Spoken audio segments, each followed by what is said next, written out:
Cameroon, Bandung, Africa, Bandung, to the world, Bandung. Salut les amis, bienvenue sur votre plateforme. Ici, l'homme le plus noir de la Terre. Quand nous vous parlons souvent d'Abraham,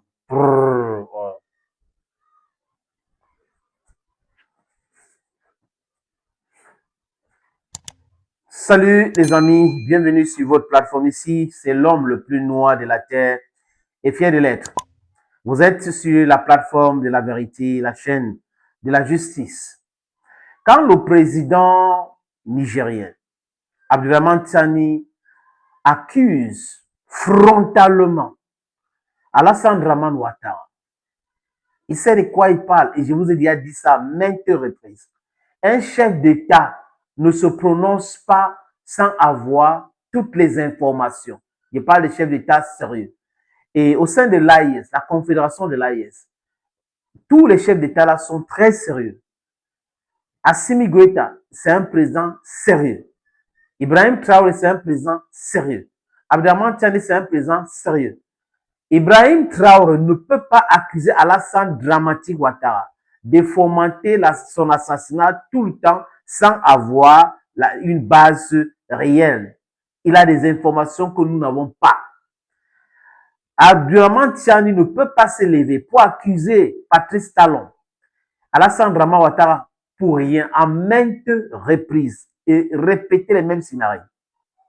Et les derniers événements qui se sont déroulés au sein de l'AIS montrent en suffisance que l'impérialisme est un mauvais élève et c'est pas tout. Et même ces élèves sont des mauvais élèves. Donc les élèves de l'impérialisme sont des mauvais élèves. Alassane Dramane Ouattara, qui est tellement dramatique et pathétique, n'arrive pas à comprendre que l'Afrique est en train d'avancer. Il pense que nous sommes dans les années 50, 60, 70. Non, monsieur Ouattara, réveillez-vous. Quand le président Tiani a parlé le jour où il y a eu les attaques à l'aéroport de Niamey, est-ce que le président Tiani avait accusé Air Ivoire? Non. Le président Tiani n'a jamais accusé Air Ivoire. Jamais. Mais le porte-parole du gouvernement ivoirien, c'est lui qui a accusé Air Ivoire. Parce qu'il savait que toutes ces informations devraient sortir. Et boum, les services secrets russes extérieurs, SVR, son rapport. Et dans ce rapport, il est clair. Emmanuel Macron, la France, utilise leurs services secrets, DGSC, et les pays, certains pays africains comme la Côte d'Ivoire, d'Alassane Dramane Ouattara, et le Bénin, de Patrice Talon, pour pouvoir assassiner les chefs d'État qui tiennent tête à la France.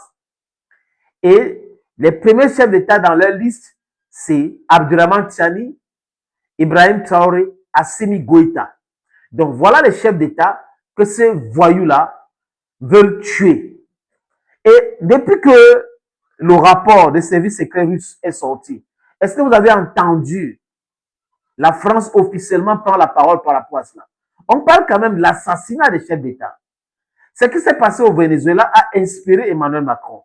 Il s'est dit, OK, nous allons organiser un truc comme ça, on va utiliser Air Ivoire, on va envoyer les mercenaires, les terreaux, après ils vont arriver à l'aéroport, ils vont neutraliser tout le monde, et après ils vont aller au palais présidentiel, kidnapper le président Tiani et business à joie.